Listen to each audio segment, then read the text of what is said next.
పాత్రికేయ మిత్రులందరికీ నమస్కారం.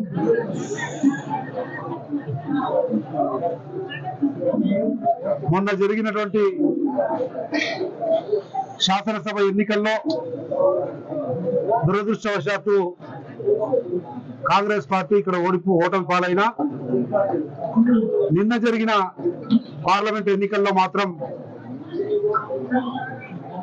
కాంగ్రెస్ పార్టీకి పార్లమెంట్ అభ్యర్థి మల్లురవి గారికి రేవంత్ రెడ్డి నాయకత్వానికి పూర్తి మద్దతు తెలిపి అలంపూర్ నియోజకవర్గ ప్రజలందరూ కూడా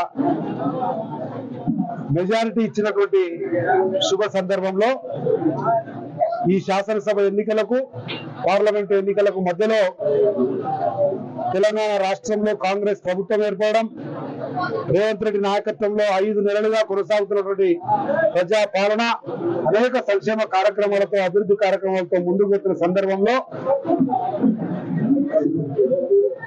ఆ రోజు ఓటమి పాలైనందుకు అడిగే అర్హత కోల్పోయినవచ్చు. కానీ నిన్న పార్లమెంట్ ఎన్నికల్లో మెజారిటీ ఇచ్చిన సందర్భంగా గౌరవ ముఖ్యమంత్రి గారిని అలంపూర్ నియోజకవర్గ ప్రజలందరి తరఫున విజ్ఞప్తి చేయడం జరిగింది. అన్నా, పార్లమెంట్ ఎన్నికల్లో అయితే మెజారిటీ ఇచ్చినాం కనుక ఎన్నికల్లో మనం ఇచ్చినటువంటి హామీలు నెరవేర్చవలసిన అవసరం ఉంది. అనాదిగా అపరిష్కృతంగా ఉన్నటువంటి సమస్యలు ఏవైతే ఉన్నాయో అలంపూర్ నియోజకవర్గంలో అవన్నీ పూర్తి చేయాలి అంటే ఈ నెల 2 నెలల లోపల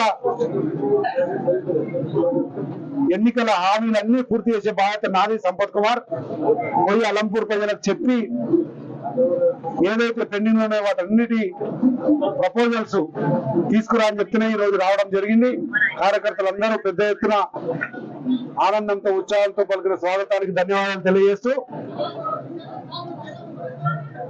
ఆగస్టు 15 లోపల ఏదైతే ముఖ్యమంత్రి గారు 2 లక్షల రూపాయల రుణమాఫీ చేస్తా అని హామీ ఇచ్చిందో ఆ 2 లక్షల రుణమాఫీ ఆగస్టు 15 చేసే లోపల తూతూ మంత్రంగా ఎన్నికల కొరకు, ఓట్ల కొరకు, అధికారం కొరకు ప్రారంభించిన 9 లిఫ్ట్ ఏదైతే రిజర్వాయర్ లేక నిష్ప్రయోజనంగా ఉందో దానికి సంబంధించిన మల్లమ్మకుంట రిజర్వాయర్ ను ఈ రుణమాఫీ లోపలే సాధించే బాధ్యత నాది, కాంగ్రెస్ పార్టీది, ముఖ్యమంత్రి రేవంత్ రెడ్డి గారిది అన్న విషయాన్ని అలంపూర్ నియోజకవర్గ ప్రజలకు, నియోజకవర్గం రైతులందరూ కూడా శుభవార్తగా తెలియజేస్తా ఉన్నాం. రుణమాఫీ జరిగే లోపల మల్లమ్మకుంట రిజర్వాయర్ జీవో తీసుకువస్తాము. దాంతో పాటు అదే ఎన్నికల స్టెంట్ లో భాగంగా ఎన్నికల కొరకు, ఓట్ల కొరకు ఆ రోజు నేను సాధించినటువంటి 100 పడకల ఆసుపత్రిని తూతూ మంత్రంగా ప్రారంభించి సేవలు మాత్రం లేవు, డాక్టర్లు, నర్సులు, ల్యాబ్ ఏది లేకుండా పడావబడ్డ 100 పడకల ఆసుపత్రిని కూడా ఈ మధ్య కాలంలోనే ఇది పూర్తి చేసే లోపలనే దాన్ని కూడా సిబ్బంది అంతా, డాక్టర్లు, నర్సులు, సూదులు, టాబ్లెట్లు, ల్యాబ్ అన్ని వచ్చే విధంగా 100 పడకల ఆసుపత్రిని కూడా ప్రారంభించడం జరుగుతుంది.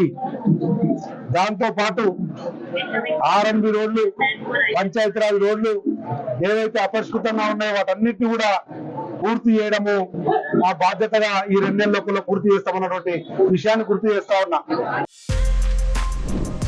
For more videos like this, subscribe Big TV channel.